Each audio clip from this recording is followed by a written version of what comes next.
அண்மை செய்தி. ஆளுநர் RN ரவியுடன் எதிர்க்கட்சித் தலைவர் எடப்பாடி பழனிசாமி இன்று காலை 11 மணிக்கு சந்திக்க இருக்கிறார். விவரங்களை தர இருக்கிறார் செய்தியாளர் லதா. லதா, இந்த சந்திப்பு குறித்தான பின்னணி என விவரங்கள் வழங்கலாம். வணக்கம்.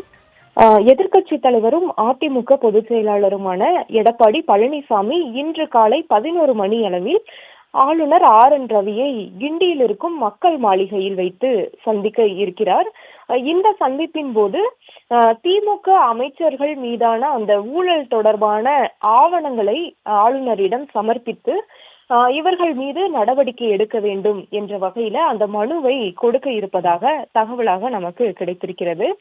அமலாக்கத்துறை கொடுத்த ஆவணங்களின் அடிப்படையில் வேலைவாய்ப்பு மற்றும் நகராட்சி நிர்வாகத்துறையில் நடைபெற்ற ஊழல் தொடர்பாக தற்போது வரை அமைச்சர் KN நேருவுக்கு எதிராக வழக்கு பதிவு செய்யாதது குறித்து ஆளுநரினுடைய கவனத்திற்கு EPS கொண்டு செல்ல இருப்பதாகவும் சொல்லப்படுகிறது.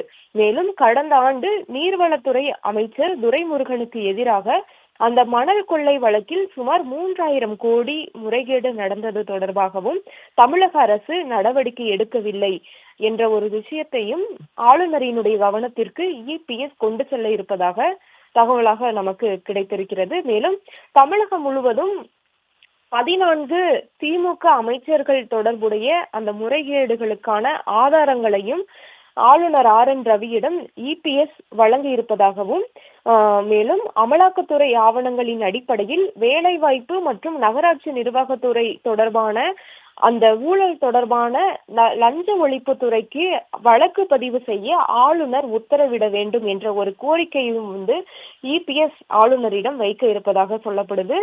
அதே போல்தான் துரைமுருகன் விவகாரத்திலும் கூட அந்த மணல் கொள்ளை தொடர்பாக அமலாக்கத்துறை கொடுத்த ஆவணங்களின் அடிப்படையில் துரைமுருகன் மீது லஞ்ச ஒழிப்புத்துறை வழக்கு பதிவு செய்ய ஆளுநர் உத்தரவிட வேண்டும் என்ற ஒரு கோரிக்கையை ஆளுநரிடம் வைக்க இருப்பதாகவும் கூட சொல்லப்படுது.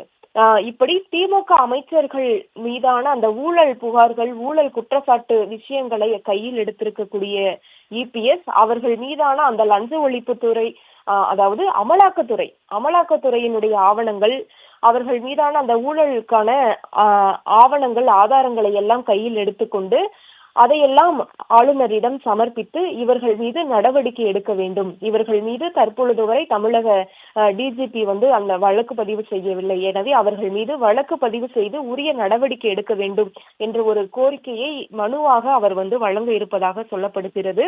தேர்தல் நேரம், சட்டமன்ற பேரவை தேர்தலுக்கு இன்னும் 3 மாதங்கள் தான் இருக்கிறது. எனவே திமுக அமைச்சர்களுக்கு எதிரான அந்த ஊழல் புகாரை எல்லாம் EPS கையில் எடுத்து அவர் அந்த நடவடிக்கையை துரிதப்படுத்தி இருப்பதாகவும் தகவலாக நமக்கு தெரிய வருகிறது.